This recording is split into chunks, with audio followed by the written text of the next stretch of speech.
आज हम एक्सप्लेन करने वाले हैं हलीमाई मटका सीरीज के सारे एपिसोड्स को, इसलिए आप वीडियो को लाइक कर दीजिए। हम चलिए कहानी शुरू करते हैं। तो एपिसोड 1 की शुरुआत होती है 1975 से। पूरे देश में इमरजेंसी लग चुकी है, सड़कों पर माहौल खराब है, दंगे हो रहे हैं और बड़े बड़े नेताओं को पकड़कर जेल में डाला जा रहा है। पूरे देश में एक अलग ही लेवल की टेंशन चल रही है, लेकिन इन सबके बीच कैमरा हमें एक बहुत ही अजीब सीन दिखाता है। हम देखते हैं एक आदमी को जिसका नाम है ब्रिज भट्टी। इसकी हालत बहुत ही ज्यादा खराब है, शरीर खून से लथपथ है, सांसें उखड़ रही हैं और ऐसा लग रहा है कि ये आदमी बस कुछ ही पलों का मेहमान है। वहीं दो पुलिस वाले उसे स्ट्रेचर पर लेटाकर अस्पताल की तरफ ले जा रहे हैं, लेकिन तभी ये पुलिस वाले आपस में शर्त लगाने लगते हैं, जिसमें से एक पुलिस वाला कहता है कि अगर ये आदमी बच गया तो मैं तुझे 9 गुना पैसा दूंगा। इससे हम समझ पाते हैं कि शहर का माहौल कितना ज्यादा बुरा है, जहाँ एक मरते हुए इंसान की आखिरी सांसों पर भी दाव लगाया जा रहा है। फिर यहाँ से कहानी 11 साल पीछे जाती है, जहाँ हमें ब्रिज भट्टी के बारे में सब कुछ पता चलेगा। हम देखते हैं कि ब्रिज भट्टी कोई डॉन या करोड़पति आदमी नहीं है, वो एक बहुत ही सीधा साधा और गरीब आदमी है। उसके पास खुद का कोई घर नहीं है, वो एक छोटी सी किराए की खोली में अपनी पत्नी बरखा के साथ रहता है। आज महीने की शुरुआत है और मकान मालिक दरवाजे पर आकर खड़ा हो गया है, क्योंकि उसे किराया चाहिए, लेकिन ब्रिज के पास पैसे नहीं है। वो बहुत मिन्नतें करके मकान मालिक से केवल 10 दिनों का टाइम मांगता है, जिस पर मालिक भी मान जाता है। इसके बाद हम देखते हैं कि ब्रिज काम करता है एक बहुत बड़ी टेक्सटाइल मिल में। इस मिल का मालिक है लालजी भाई। लालजी भाई कोई आम आदमी नहीं है, वो शहर का बहुत रईस आदमी है और सब लोग उससे डरते हैं। ब्रिज पिछले कई सालों से लालजी भाई के यहाँ बहुत ईमानदारी से पसीना बहा रहा है, लेकिन लालजी भाई केवल कपड़े नहीं बनाता, वो लोगों की मजबूरियों का फायदा उठाता है। लालजी अपनी फैक्ट्री में ही एक सट्टे का बहुत बड़ा अड्डा चलाता है। इस सट्टे का रूल सिंपल है, 1 से लेकर 10 नंबर तक के ताश के पत्ते होंगे। पब्लिक किसी एक नंबर पर पैसा लगाती है, अगर वो नंबर खुल गया तो लालजी भाई पब्लिक को 1 का डबल पैसा देंगे। यहीं पर हमें ब्रिज भट्टी का एक हिडन टैलेंट पता चलता है। ब्रिज के हाथों में एक अजीब सा जादू है, वो ताश की गड्डी को ऐसे फेरता है कि वो अपनी मर्जी से कोई भी नंबर निकाल सकता है। एक दिन सट्टे के अड्डे पर एक बहुत ही गरीब औरत आती है। उसका पति बहुत बीमार है, अस्पताल में भर्ती है, इसलिए वो औरत अपनी जिंदगी भर की कमाई पूरे 50 रुपए, जो उस जमाने में करीब 5000 रुपए के बराबर थे, वो 5 नंबर पर लगा देती है। तब लालजी भाई की नजर बहुत तेज थी, वो देख लेता है कि 5 नंबर पर बहुत सारा पैसा लग गया है, अगर 5 नंबर आया तो उसका काफी नुकसान हो जाएगा। तब लालजी भाई तुरंत ब्रिज को आंखों से इशारा करता है कि नंबर बदल देना, जिसके बाद ब्रिज अपने हाथों की चालाकी दिखाता है और वो नंबर को इस तरह बदलता है कि वो 5 नंबर कभी आता ही नहीं। इससे लालजी भाई को तो फायदा हो जाता है, लेकिन वो गरीब औरत फूट फूट कर रोने लगती है कि अब उसके पति के इलाज का आखिरी सहारा भी छीन लिया गया।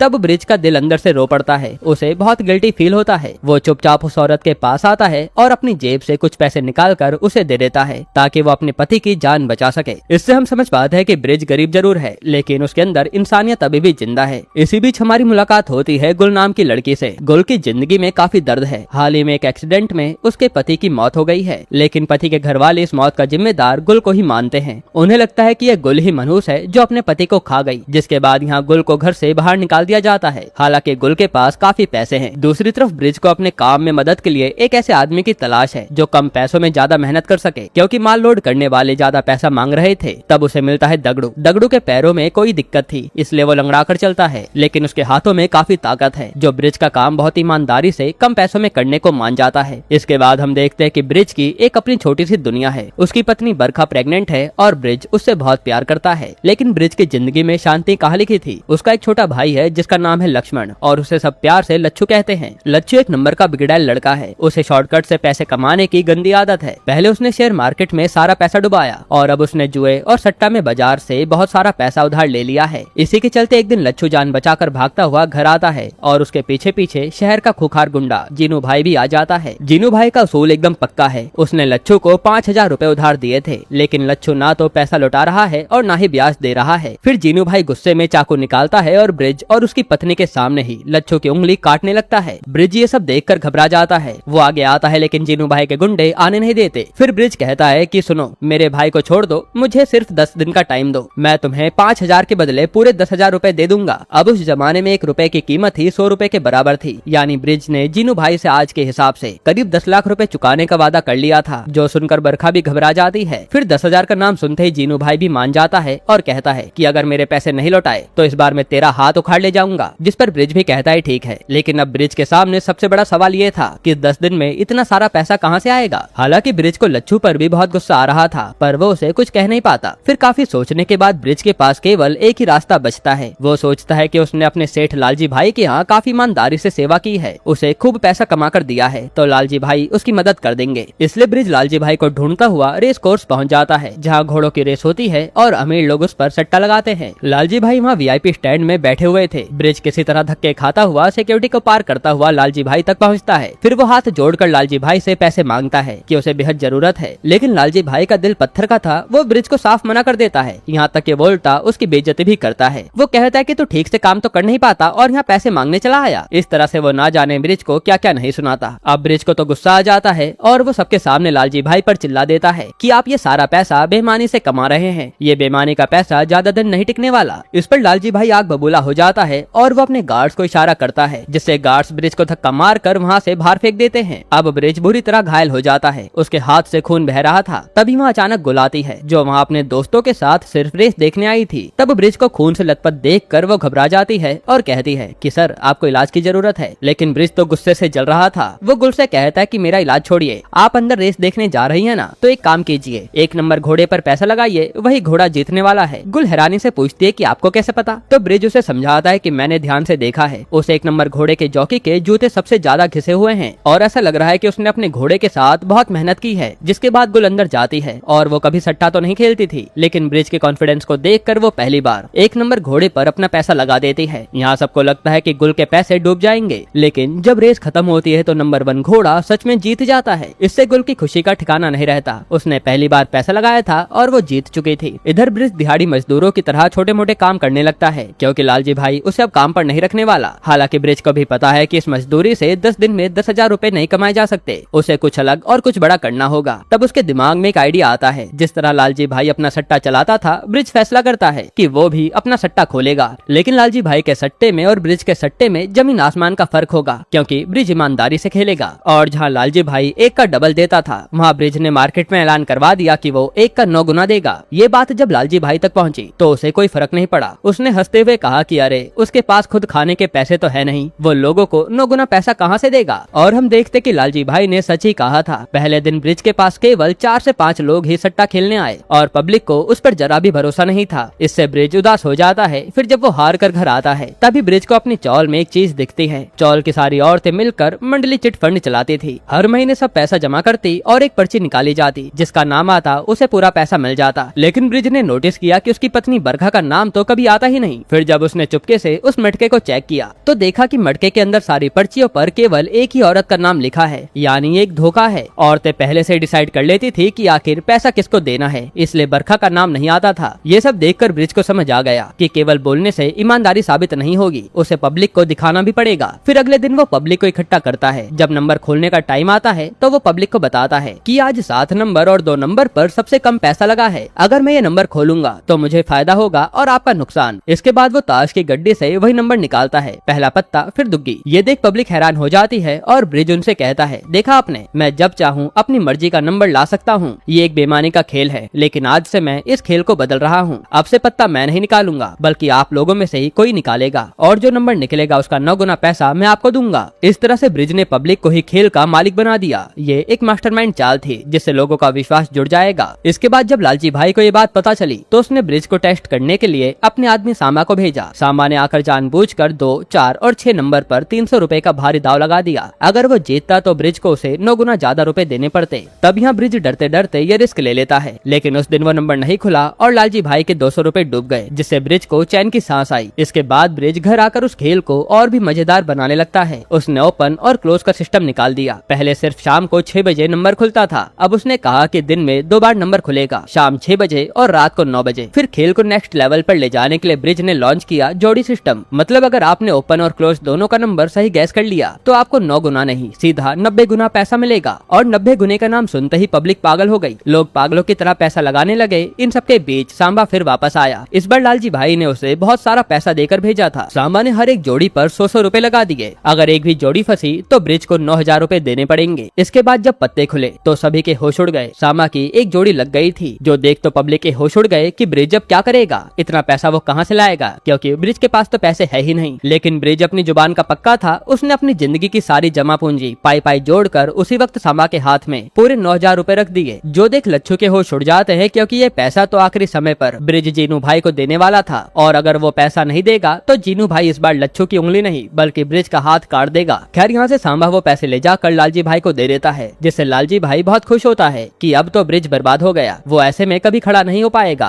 लेकिन हम देखते कि लालजी भाई गलत था। ब्रिज ने अपना पैसा जरूर गवाया था, लेकिन उसने मार्केट में जो चीज कमाई थी उसकी कीमत करोड़ों में थी, और वो था पब्लिक का भरोसा। अब पब्लिक को यकीन हो गया था कि ब्रिज पैसा लेकर भागने वालों में से नहीं है। वहीं 10 दिन पूरे हो चुके थे तो ब्रिज सीधा जीनू भाई के पास आता है, और ब्रिज के पास पूरे पैसे नहीं थे, इसलिए वो जीनू भाई से कुछ और मोहलत मांगता है। साथ ही वो उसे अपना नया बिजनेस प्लान भी समझाता है। अब यहाँ जीनू भाई को तो पता चल गया था कि ब्रिज का नाम मार्केट में चलने लगा है। फिर ब्रिज का दिमाग देखकर जीनू भाई इतना इम्प्रेस हो जाता है कि वो केवल टाइम ही नहीं देता, बल्कि ब्रिज को और पैसा देकर उसका पार्टनर बन जाता है। अब ब्रिज को उड़ने से कोई रोक नहीं सकता था, उसे अब एक बड़ी जगह की जरूरत थी, इसलिए वो जीनू भाई के पैसों से एक बड़ी जगह खरीदता है और अपने धंधे को बड़ा करने लगता है, जिसके कुछ ही दिनों में नियम थोड़े और बदल जाते हैं। अब ताश के पत्ते ऐसे ही निकाले नहीं जाते थे, बल्कि एक बहुत बड़े मटके के अंदर से निकाले जाने लगे थे, और उसी दिन से इस खेल का नाम पड़ा था मटका। फिर देखते देखते ब्रिज ने खेल को और दिमागी बना दिया। उसने नियम निकाला कि अगर आपने 3 नंबर चुने हैं और उनका टोटल जैसे 5 + 5 + 6 16 होता है, तो उसका ओपन और क्लोज नंबर 6 माना जाएगा, जिसमें जीतने की रकम और ज्यादा हो जाएगी। इस तरह से लोग मटके में पैसा लगाने लगते हैं। इसी बीच ब्रिज की पर्सनल लाइफ में भी बहुत बड़ी खुशी आती है। बरखा ने एक प्यारे से बेटे को जन्म दिया था, जो देखकर तो ब्रिज बहुत खुश होता है। फिर यहाँ बरखा अपने बेटे का नाम अनमोल रखती है, क्योंकि उसके आने से ब्रिज का काम चल चुका था और वो उनके लिए एक अनमोल तोहफा था। इसके बाद हम टीपी नाम के एक जिद्दी और ईमानदार पत्रकार को देखते हैं। वो एक ऐसे बड़ी मीडिया हाउस में काम करता है जहाँ इंटरनेशनल खबरें छपती हैं। लेकिन टीपी इस सट्टे की दुनिया के पीछे पड़ा हुआ है, क्योंकि टीपी के सगे भाई ने इसे जुए के लत में अपना सब कुछ हार कर आत्महत्या कर ली थी। इसलिए टीपी इन काले धंधों को एक्सपोज करना चाहता है, लेकिन उसका बॉस उसे हमेशा रोक देता है, क्योंकि बॉस को लगता है कि ये बहुत ही छोटा मुद्दा है, हमें तो बड़े मुद्दों पर बात करनी चाहिए। उधर हम देखते कि मटके के कई अड्डे खुल गए थे, लेकिन उतनी पब्लिक नहीं आ रही थी जितनी ब्रिज ने सोची थी। इससे कलेक्शन कम हो रहा था और ब्रिज टेंशन में था। वहीं ब्रिज ने घर का काम संभालने के लिए रुक्मणी नाम की एक औरत को रख लिया था, जिससे बरखा बहुत खुश थी। अब एक दिन दगड़ू को अपने घर जाने के लिए किराए के 2 रुपए चाहिए थे, तो ब्रिज ने बरखा से पैसे मांगे, और बरखा ने बताया कि पैसे कुछ डिब्बे में रखे हैं। फिर जब ब्रिज ने उन डब्बों को चेक किया तो देखा कि बहुत सारे डब्बों में 10-10 रुपए रखे थे, लेकिन केवल एक ही डब्बे में 2 रुपए थे। इस छोटी सी चीज को देखकर ब्रिज के दिमाग में एक आइडिया आया। उसने इसी तरह की 9 मटकियों का कॉन्सेप्ट निकाला। उसने हिसाब लगाया कि अगर पब्लिक सारी मटकियों पर पैसा लगा भी दे, तब भी अंत में मेरे सिस्टम के पास 1 रुपया बचेगा ही बचेगा, और वही 1 रुपया हमारी असली कमाई होगी। यहीं से ब्रिज ने मटके का सबसे खतरनाक नशा लॉन्च किया, जिसमें था सिंगल पाना, अगर ये आया तो 150 गुना पैसा मिलेगा। फिर था डबल पाना, अगर ये आया तो 300 गुना पैसा मिलेगा। उसके बाद था ट्रिपल पाना, और अगर ये आया तो सीधा 1000 गुना पैसा मिलेगा। ये सुनते लोगों के दिमाग सुन्न हो गए। 1000 गुना का लालच ऐसा था कि जिसने कभी सट्टा भी नहीं खेला था, वो भी मटका खेलने पहुंच गया था। अब एक दिन रास्ते में गुल ब्रिज को देखते ही पहचान जाती है, जो कि वहीं से गुजर रही थी। तब वो ब्रिज को रेस कोर्स में जिताने के लिए थैंक यू बोलती है, और वो उसे अपने जीतने वाले पैसों का हिस्सा देना चाहती है, पर ब्रिज हंसकर मना कर देता है कि ये तो आपकी कमाई है। फिर ब्रिज उसे अपने मटके के नए बिजनेस के बारे में बताता है कि आपने अमीरों के सट्टे में पैसा कमाया है, और मैं यहाँ आम आदमी के लिए सट्टा चलाता हूँ। पर गुल को ये खेल कुछ समझ नहीं आता। वो बस मजे मजे में एक ट्रायल के तौर पर पूरे 500 रुपए लगा देती है, जो देख सब लोग हैरान थे कि इतनी बड़ी रकम। जिसके बाद शाम को जब नंबर खुलता है तो बहुत बड़ा बवाल हो जाता है। 9 और 7 नंबर की जोड़ी खुल जाती है, और किसी अनजान आदमी ने इस जोड़ी पर भारी भरकम पैसा लगाया हुआ था, और अब ब्रिज को उस आदमी को पूरे 15,000 रुपए देने थे। तब ब्रिज के पास केवल 10,000 रुपए कैश थे, इसलिए वो उस आदमी से कहता है कि बाकी के 5,000 रुपए मैं कल दे दूंगा। लेकिन तभी गुल बीच में आ जाती है, जो सब कुछ बैठे हुए आराम से देख रही थी। वो अपने पर्स से 5,000 रुपए निकाल कर ब्रिज को दे देती है, और कहती है कि जब तुम्हारे पास आएंगे तो मुझे दे देना। जिसके बाद ब्रिज ने उसी वक्त उस आदमी को पूरे 15,000 रुपए कैश दे दिए। इस घटना ने पूरे शहर में आग की तरह काम किया,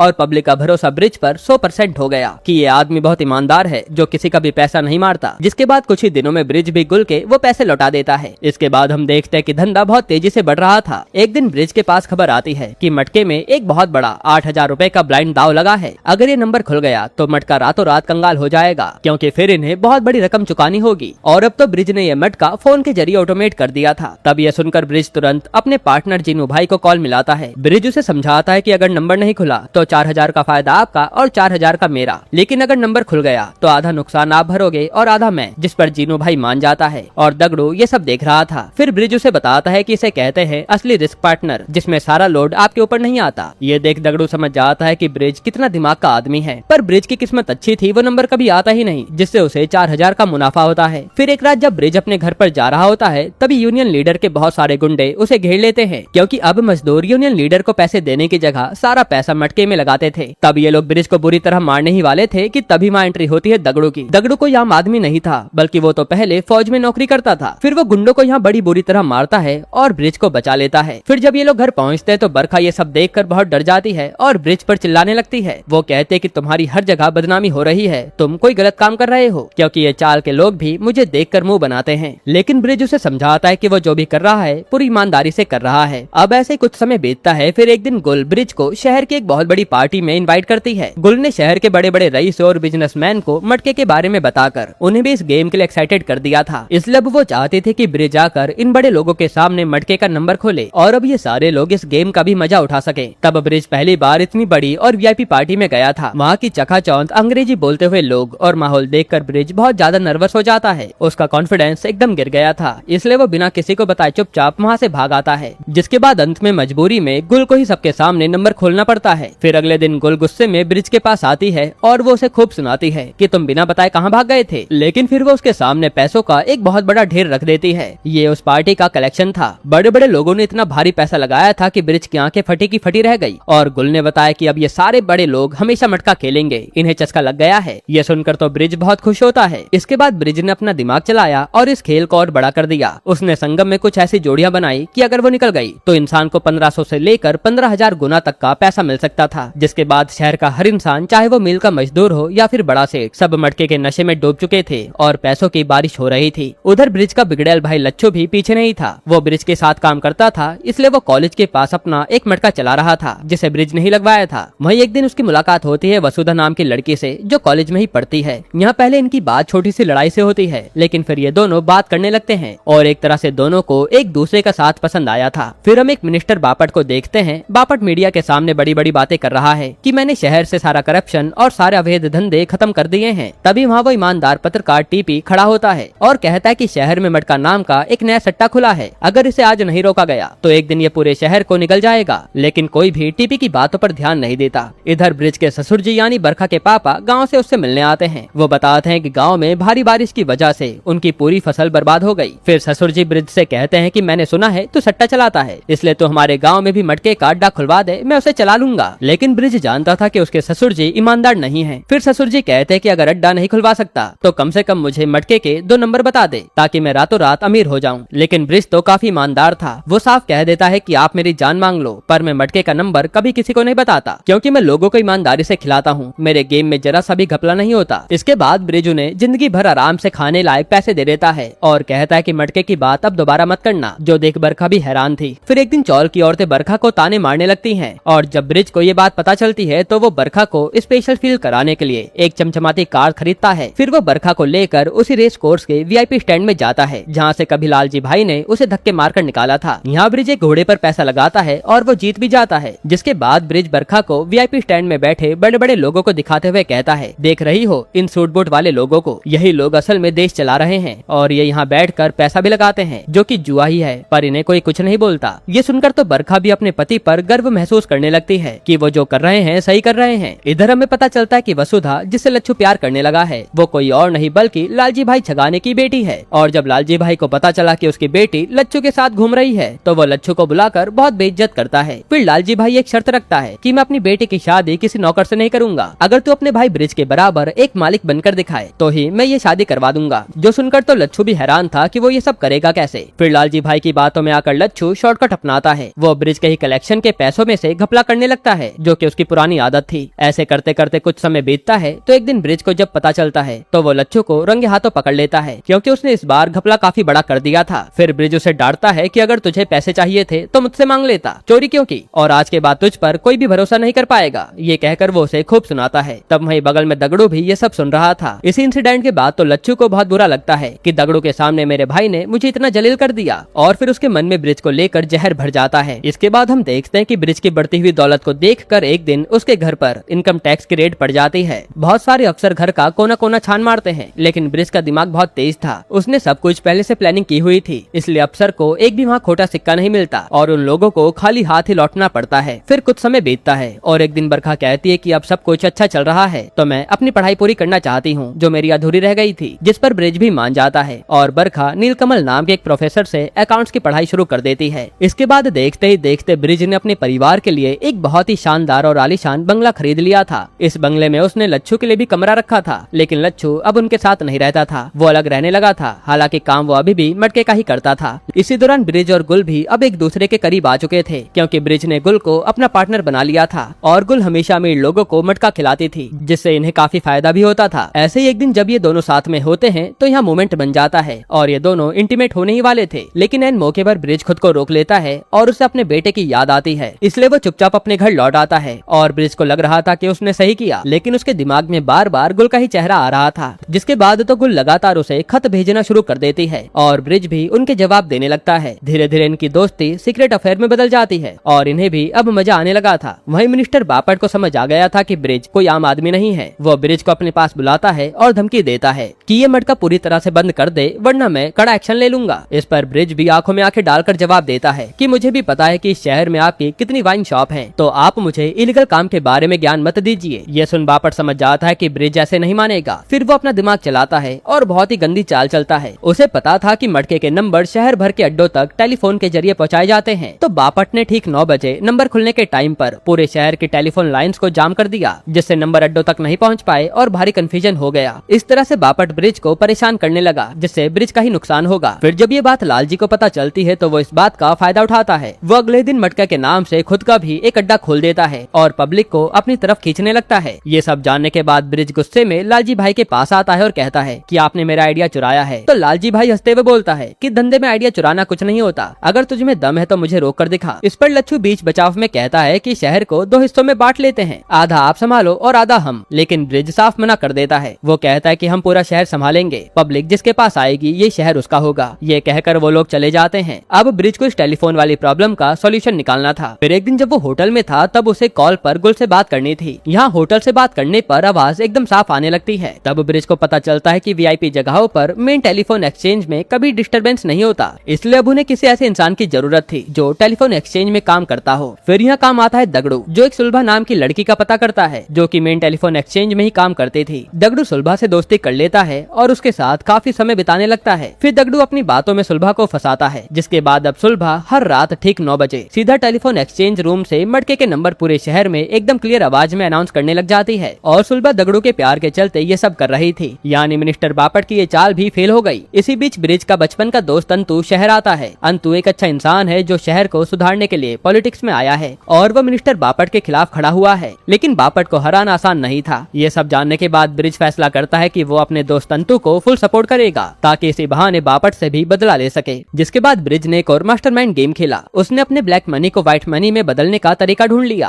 ताकि उसके ऊपर कभी भी कोई बड़ा केस ना हो सके और वो उन्हीं पैसों से अंतु को फंड देता रहे। हम देखते कि महाराष्ट्र सरकार की जो लॉटरी निकलती थी, ब्रिज के आदमी उस लॉटरी जीतने वाले आम इंसान के पास जाते, उसे सारा पैसा कैश में दे देते और उसका असली लॉटरी का टिकट खरीद लेते। फिर उस टिकट से वो सरकार से एकदम व्हाइट मनी ले लेते, जिसमें से टैक्स कट कर पैसा आता था और इस तरह से ब्रिज अपना व्हाइट मनी भी जोड़ रहा था। फिर इसी व्हाइट मनी को ब्रिज ने अंतु के इलेक्शन में पानी की तरह बहाना शुरू कर दिया था और जब चुनाव का रिजल्ट आया तो अंतु चुनाव जीत गया और उसने बापट को बुरी तरह हरा दिया। ये ब्रिज के लिए बहुत बड़ी जीत थी। इन सब के बाद अब ब्रिज के पास बेहिसाब पैसा था। उसने शहर भर में कई गुप्त ठिकाने बना लिए थे जहाँ नोटों की गड्डियाँ रखी जाती थी। उधर ब्रिज और गुल का प्यार भी गहरा हो चुका था। फिर एक दिन जब ब्रिज गुल के साथ होता है तो इस बार वो खुद को रोक नहीं पाता और ये दोनों आज इंटीमेट हो जाते हैं। दूसरी तरफ दगड़ू और सुलभा भी एक दूसरे से बेइंतहा प्यार करने लगे थे, तो दगड़ू भी सुलभा को अपने बारे में सब सच बता देता है। इधर लच्छू के अंदर का लालच अब उसे अंधा कर रहा था। कुछ लोगों की मटके में जोड़ी आई थी, लेकिन वो 2 दिन पैसे लेट लेने आए। यहाँ उन्होंने ये बात लच्छू को बताई तो लच्छू ने उन्हें धक्के मार कर भगा दिया और पैसे देने से साफ मना कर दिया। इस पर तो इन लोगों ने कहा कि ब्रिज भाई तो ऐसा कभी नहीं करते, तुम उनसे बिल्कुल अलग हो, जिससे लच्छू को सब लोग गाली देने लगे थे। फिर एक दिन पुलिस लच्छू के अड्डे पर अचानक आ जाती है और उसे सट्टेबाजी के जुर्म में अरेस्ट कर लेती है, क्योंकि पुलिस को पता चला कि लच्छू लोगों के पैसे मार रहा था। हालांकि ब्रिज टाइम टाइम पर पुलिस वालों को पैसे देता था चुप रहने के लिए, लेकिन इस लच्छू ने गड़बड़ कर दी। इसके बाद जब लच्छू जेल में होता है तो ब्रिज पुलिस स्टेशन आता है, लेकिन वो लच्छू की जमानत नहीं कराता। वो लच्छू से कहता है कि तूने पब्लिक का पैसा मारकर बहुत बड़ी गलती की है, तुझे कुछ दिन जेल की हवा खानी ही पड़ेगी ताकि तेरे अंदर अकल आए। ये कहकर ब्रिज चला जाता है, लेकिन हम देखते हैं कि लच्छू ज्यादा दिन जेल में नहीं रुकता,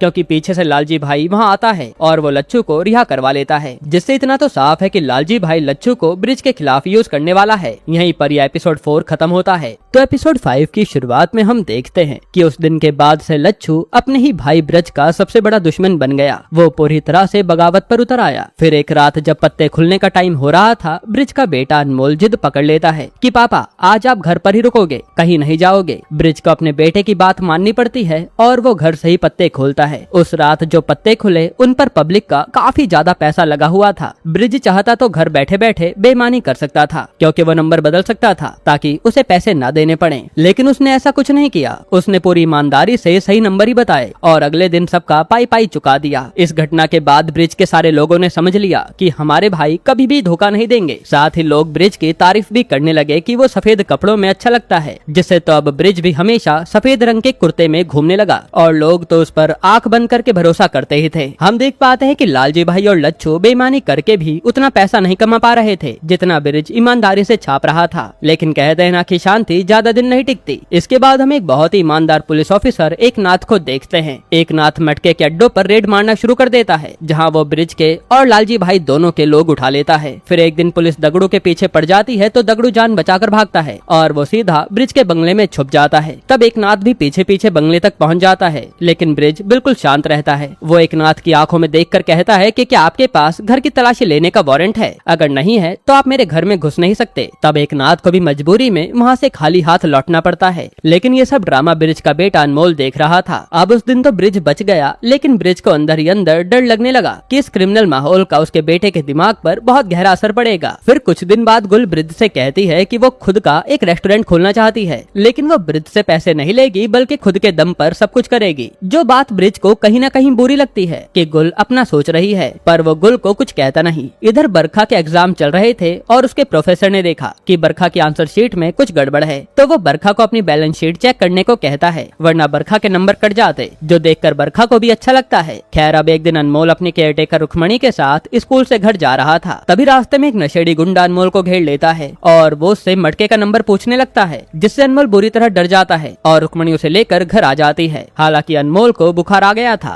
फिर घर पर बरखा रोते हुए ब्रिज से कहती है कि तुम्हारे धंधे की वजह से आज मेरे बेटे की जान खतरे में थी, अगर वो कुछ कर देता तो। जिस पर ब्रिज बहुत सोचता है। फिर वो अपने बेटे को इस काली दुनिया और गुंडों से दूर रखने के लिए वो भारी मन से अनमोल को एक दूर के बोर्डिंग स्कूल में भेज देता है। वो चाहता था कि उसका बेटा शांति से अपनी पढ़ाई कर सके, लेकिन बरखा ऐसा नहीं चाहती थी, लेकिन वो कुछ बोल नहीं पाई। फिर अनमोल को छोड़कर आते वक्त बरखा का सब्र टूट जाता है। उसे ब्रिज और गुल के अफेयर के बारे में भी पता चल गया था, इसलिए वो ब्रिज के सामने फूट पड़ती है कि मुझे सब कुछ मालूम है, तुम रोज रात को किस औरत के पास जाते हो। जिस पर ब्रिज तो अपनी गलती मानने की बजाय गुस्से में कहता है कि मैंने तुम्हें किस चीज की कमी होने दी है, घर में पैसों का ढेर है और तुम मेरे बारे में कुछ बोलो मत। ये सुनकर बरखा पूरी तरह टूट जाती है। उसे समझ आ जाता है कि अब उसका पति पूरी तरह बदल चुका है, जब उससे शायद प्यार भी नहीं करता। इसके बाद पैसों को पुलिस से छुपाने के लिए ब्रिज ने एक नया तरीका निकाला। उसने रुक्मणी के नाम पर एक कारखाना खोला जहाँ गद्दे बनाए जाते थे, लेकिन असल में उन गद्दों में रुई नहीं बल्कि करोड़ों रुपए का ब्लैक मनी ठूस ठूस कर भरा जाता था, ताकि वो पैसा किसी के हाथ न लगे। इधर मिनिस्टर बापट, जो अब दिल्ली का बड़ा मंत्री बन गया था, वो लालजी भाई की आंखों में ब्रिज पूरी तरह से खटक रहा था, इसलिए वो ब्रिज को खत्म करने का एक प्लान बनाते हैं। उन्हें पता था कि रात के 9 बजे पत्ते खोलना जरूरी है, इसलिए उन्होंने ठीक 9:15 बजे पुलिस भेजकर ब्रिज को अरेस्ट करवा लिया। उनका प्लान था कि ब्रिज को 9 बजे तक थाने में ही फंसा कर रखो, ताकि मटका ना खुल पाए और पब्लिक का ब्रिज से भरोसा टूट जाए। फिर हम देखते हैं कि ब्रिज थाने में बैठा है और वहाँ पर उसका वकील भी आ गया है, लेकिन वो कुछ कर नहीं पाता। साथ ही पत्ते खुलने में केवल 10 मिनट बचे थे। तभी ब्रिज की नजर थाने में घूम रहे एक पुलिस कांस्टेबल की बेल्ट पर जाती है। उस बेल्ट पर 3 नंबर लिखे थे, तो ब्रिज का दिमाग घूमता है और वो आंखों ही आंखों में इशारा करके अपने वकील को उस बेल्ट का नंबर बता देता है। तभी ये वकील तुरंत बहाना बनाकर वहाँ से चला जाता है और उसने वो नंबर पूरे शहर के अड्डों पर अनाउंस करवा दिए थे। यानी ठीक 9 बजे मटकी का नंबर खुल गया। अब मटके का नंबर खुलने की खबर से पुलिस वाले सर पीटते रह जाते हैं और कोई सबूत न होने की वजह से ब्रिज को बाइज्जत छोड़ना पड़ता है। इधर टीपी भी फॉर्म में था। उसने सिर्फ ब्रिज ही नहीं बल्कि लालजी भाई के काले धंधों की भी इन्वेस्टिगेशन शुरू कर दी थी। और हम देखते हैं कि अब ब्रिज का रुतबा इतना बढ़ चुका था कि आज उसकी मुलाकात बॉलीवुड के सबसे बड़े सुपरस्टार मकसूद से होती है। मकसूद खुद ब्रिज के इस खेल का बहुत बड़ा फैन था। मकसूद ब्रिज को एक सॉलिड ऑफर देता है कि इनकम टैक्स वाले तुम्हें परेशान कर रहे हैं ना, तो एक काम करो, मेरी अगली फिल्म के प्रोड्यूसर बन जाओ। तुम अपना सारा ब्लैक मनी फिल्म में लगा देना और जब फिल्म हिट होगी तो तुम्हारा पूरा पैसा व्हाइट होकर आ जाएगा। इस पर ब्रिज को ये प्लान पसंद आता है, पर ये सब गुल को देखकर अच्छा नहीं लगता, क्योंकि गुल ही अब तक हाई क्लास लोगों से ब्रिज की डील करवाती थी, लेकिन अब ब्रिज खुद ही ये सब करने लगा था। खैर इसके बाद ब्रिज अगले दिन तुरंत नोटों से भरा एक बैग दगड़ू के हाथों मकसूद के पास पहुंचा देता है। इधर बरखा ने प्रोफेसर को अपनी खराब सिचुएशन के बारे में बताया, तो उसके प्रोफेसर ने उसे समझाया कि तुम एक इंडिपेंडेंट लड़की हो, तुम्हें किसी पर डिपेंड नहीं होना चाहिए, इसलिए कहीं भी जॉब खाली होगी तो टीचर की जॉब में तुम्हें दिलवा दूंगा। यहाँ हम समझ पाते हैं कि इन दोनों की दोस्ती गहरी हो रही है। अब एक दिन ब्रिज को पता चलता है कि उसके भाई लच्छू की शादी लालजी भाई की बेटी वसुधा से तय हो गई है। ये सुनकर ब्रिज को धक्का लगता है, लेकिन वो सब कुछ भूल कर खुश हो जाता है। फिर वो सीधा लच्छू और लालजी भाई के पास पहुँचता है और कहता है कि तुमने मुझे नहीं बुलाया कोई बात नहीं, लेकिन मैं अपने भाई की शादी पूरे शहर के सामने बहुत धूमधाम से करूंगा, क्योंकि ये ब्रिज भट्टी का भाई है। खैर यहाँ पुलिस ऑफिसर एकनाथ और टीपी को देखते हैं। इन दोनों को पता था कि शहर का सिस्टम बहुत ज्यादा करप्ट हो चुका है और वो अकेले कुछ नहीं कर सकते, इसलिए इन दोनों को भी साथ में मिलकर सिस्टम को सही करने के लिए कुछ न कुछ करना था। फिर यहाँ गुल ब्रिज को समझाती है कि जिस भाई ने तुम्हें धोखा दिया तुम उसकी शादी में इतना पैसा क्यों उड़ा रहे हो।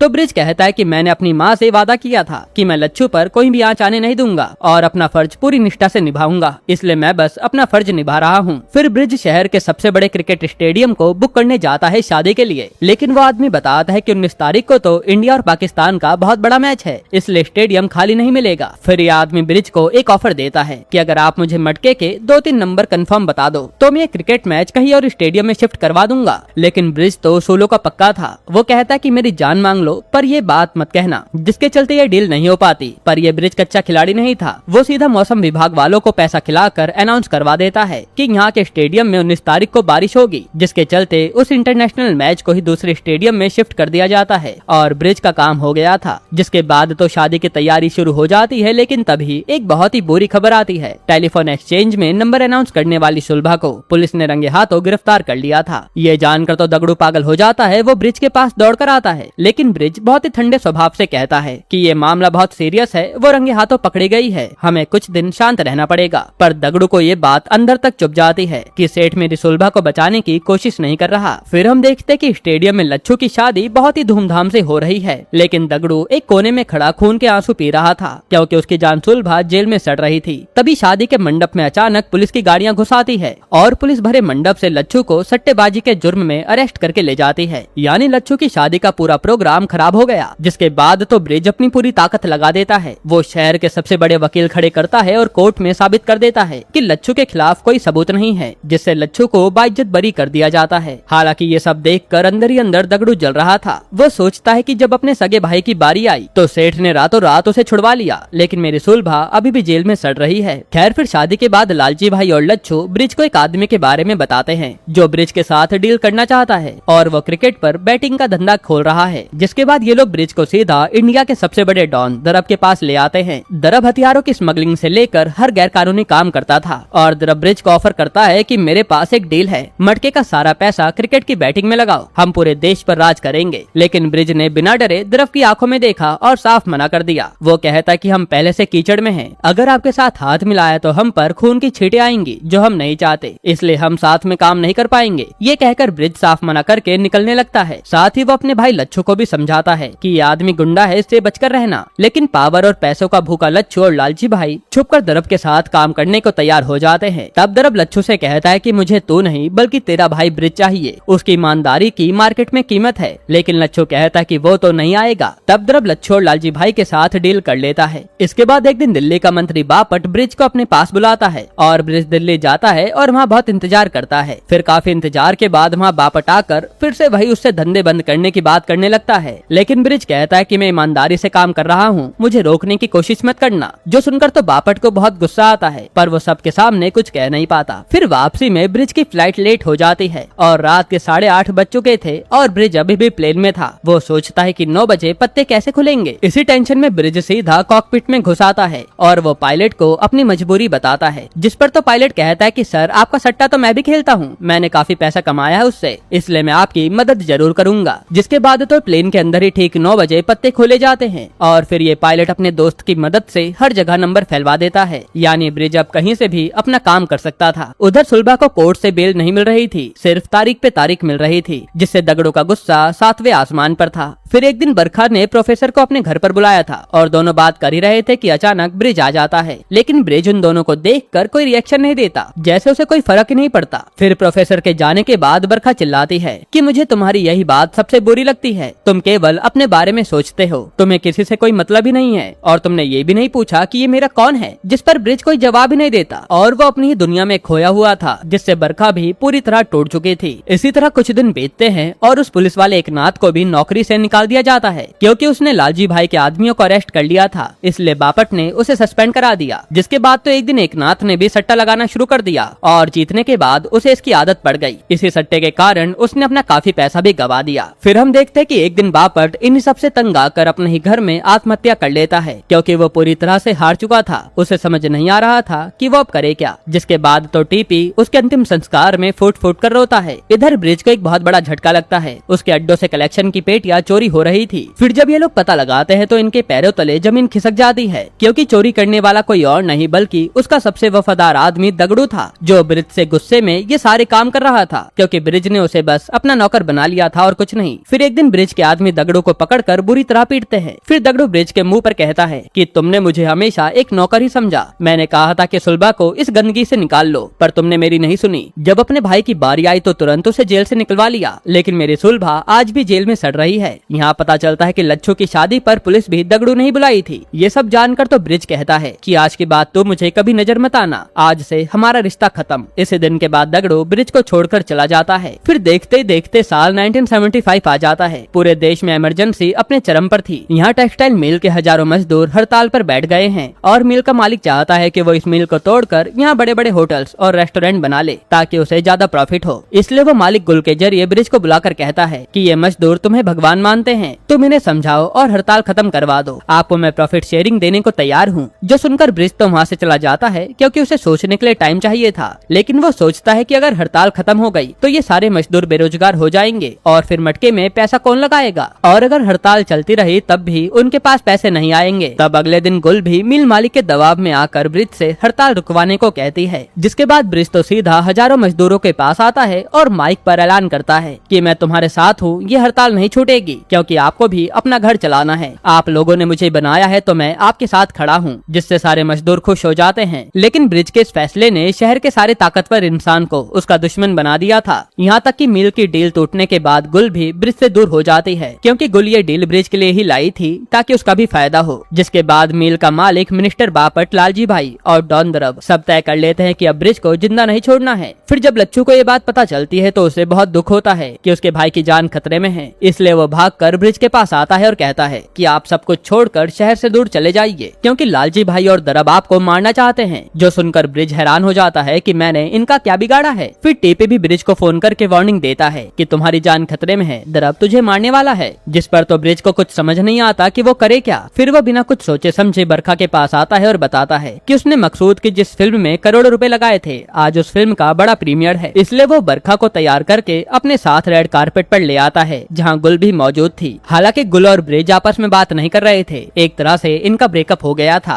इसके बाद फिल्म खत्म होने के बाद सुपरस्टार मकसूद स्टेज पर आता है और वो माइक पर डायरेक्टर, एक्टर, को प्रोड्यूसर सबका नाम लेकर उन्हें स्टेज पर बुलाता है। लेकिन वो ब्रिज भट्टी का नाम नहीं लेता, जिससे ब्रिज के होश उड़ जाते हैं और उसे समझ आ जाता है कि मकसूद ने उसे धोखा दे दिया। यानी उसने जितने भी करोड़ों रुपए लगाए वो सब मकसूद ने हड़प लिए और इन पैसों का तो कोई कागजी सबूत भी नहीं था। तब ब्रिज बरखा के बिना ही निराश होकर प्रीमियर से बाहर निकल जाता है। लेकिन वहाँ दरब के गुंडे उस पर फायरिंग करनी शुरू कर देते हैं और चारों तरफ से गोलियां चलने लगती है। तब ब्रिज किसी तरह जान बचाकर रुक्मणी के गद्दे बनाने वाली जगह पर पहुंच जाता है और अब उसे समझ आ गया था कि अब वो बचने वाला नहीं है। इधर ब्रिज के अंडरग्राउंड होते ही बापट के सपोर्ट से दरब की खुखार गैंग ने पूरे बॉम्बे में आतंक मचा दिया था। उन्होंने ब्रिज के सारे मटके के अड्डों को हथियाना शुरू कर दिया और उसका सारा कैश भी लूट लिया। साथ ही इन लोगों ने हड़ताल कर रहे उन मजदूरों को भी पीट पीट कर वहाँ से भगा दिया। एक तरह से ब्रिज को जो साम्राज्य खड़ा करने में सालों लगे थे, वो एक ही रात में ताश के पत्तों की तरह ढह रहा था। वहीं पुलिस को भी ब्रिज को पकड़ने के ऑर्डर मिले थे, इसलिए ब्रिज फरार था। फिर हम देखते हैं कि इन सबसे बचते बचाते ब्रिज बोर्डिंग स्कूल पहुंचता है। वो आखिरी बार अपने बेटे अनमोल को गले लगाना चाहता था, लेकिन वार्डन आकर बताते हैं कि अनमोल ने आपसे मिलने को मना किया है। उसे पता चल चुका है कि उसका बाप शहर का सबसे बुरा इंसान है जो सट्टा चलाता है। ये सुनकर तो ब्रिज अंदर से पूरी तरह टूट जाता है, क्योंकि आज उसके पास बीवी, बच्चे, दोस्त कोई भी नहीं था। फिर वो अपने खाली पड़े बंगले में आता है और खुद फोन उठाकर पुलिस को कॉल करता है। वो कहता है कि मैं ब्रिज भट्टी बोल रहा हूँ, मैं अपने घर में हूँ, आकर मुझे अरेस्ट कर लो। असल में उसे लगा कि पुलिस कस्टडी में रहूंगा तो दरब के गुंडे मुझे कुछ कह नहीं पाएंगे। फिर पुलिस के आने से पहले वो रुक्मणी को बुलाता है और वो उसके हाथ में एक बीड़ी का बंडल और माचिस देता है। इसका मतलब था कि कारखाने में जाओ और सब कुछ जलाकर राख कर दो। जिसके बाद पुलिस ब्रिज को ले जाती है। यहाँ रुक्मणी तुरंत गद्दे वाले कारखाने में आती है और जब दरब के खुखार गुंडे वहाँ रखे करोड़ों रुपए लूटने आते हैं, उससे ठीक पहले रुक्मणी उन सारे गद्दों को जलाकर राख कर देती है, जिसमें ब्रिज की पूरी दौलत जल जाती है। अगर ये पैसा दरब के हाथ लग जाता तो उसे कभी पैसों की जरूरत ना पड़ती, इतना पैसा था वहाँ। फिर यहाँ जब ब्रिज को जेल ले जाया जाता है तभी वहाँ दरब के गुंडे जेल में ही ब्रिज पर फायरिंग शुरू कर देते हैं और ब्रिज के कई गोलियां लगती है।